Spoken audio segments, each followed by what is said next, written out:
Hi, I got a gorgeous American alligator in my hands. I'd love to show you the facial features of this animal. Everything serves a purpose. It all means survival for a creature like this. Yeah, you're hissing away.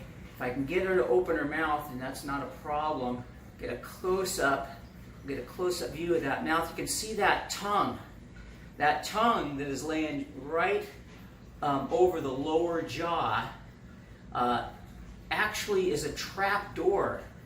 That trapdoor-like tongue will shut off her airway when she grabs a food item, and she can actually eat and swallow underwater without taking water into her lungs. So the food goes where it's supposed to, and the water stays out. Now, I don't want her to grab onto me. She's pretty tame. You know, alligators are really sophisticated creatures. They're smart, and each one has its own personality.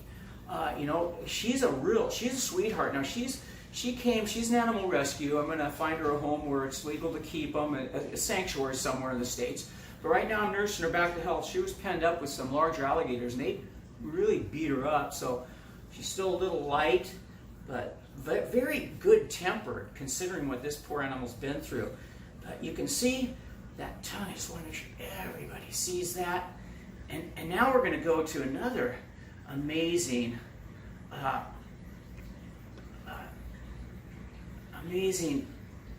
look at the eyes. Those eyes, she has both vertical and horizontal closing eyelids. Oh, don't bite me. Put you in timeout. She has vertical and horizontal closing eyelids. So when she goes underwater, she will shut either the vertical eyelid, or you can open it up. There you go. Or she will shut her horizontal closing eyelid. So vertical eyelid is similar to ours. She closes those whenever she feels like she needs to. And then the horizontal closing eyelid is clear. It's a clear membrane. And she can actually close that and still be able to see underwater. And then the nostrils affixed on the top, right on the top of her upper jaw, and as well as the eyes. So she, again, like the anaconda, is a supreme aquatic ambush predator. Now the scales work as a filtration system. These creatures can survive in water that's quite polluted, and they'll fare well. So, I mean, wouldn't that be amazing to be able to have a built-in filtration system like an alligator and filter out all the toxins you don't want in your body?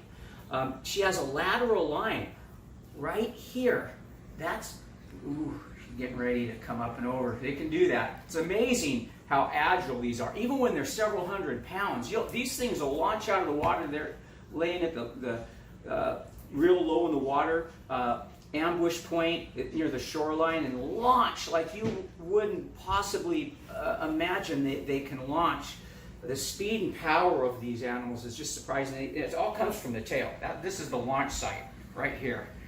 Right there, that big muscular tail. She'll use that as a weapon if she has to, but that helps her launch. These little inferior legs can carry her, even an adult alligator, 15 miles an hour on land.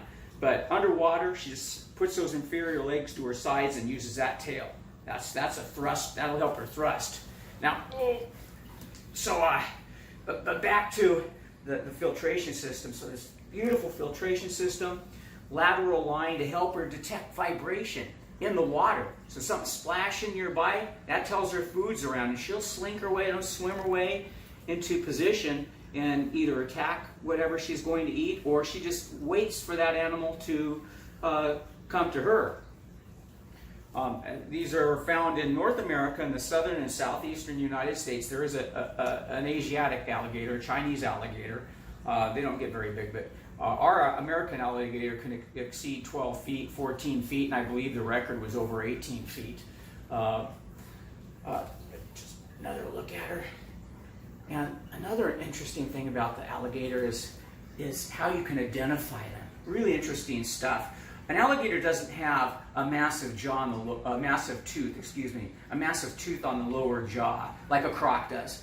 on most crocodile species, and I mean most, the ones that I've ever seen, have on the lower jaw, crocodile has a fourth tooth that is so large it protrudes into the upper jaw. It has a pouch. Alligators don't have that luxury.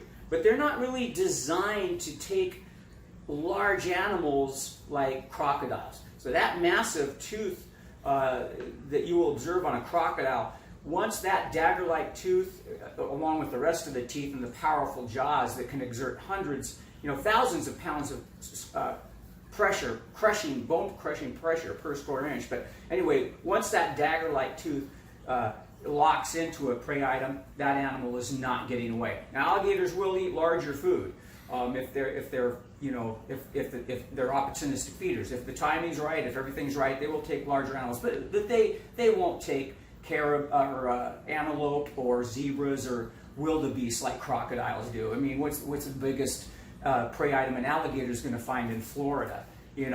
Fish, lizards, snakes, turtles. They've even eaten rattlesnakes. I've seen them take on rattlesnakes, kill and eat them. And raccoons, and unfortunately dogs and cats. But really, that's about it. They're not looking for anything bigger than that. Okay, young lady, you were a naughty girl today. You are going in timeout. One last look at this beautiful creature. Oh, you are a doll. You are a doll as long as you're not clamping onto my hand. All right. Whoa. Okay, almost. She's trying to roll on you. Yeah, she tried to roll on me. Okay.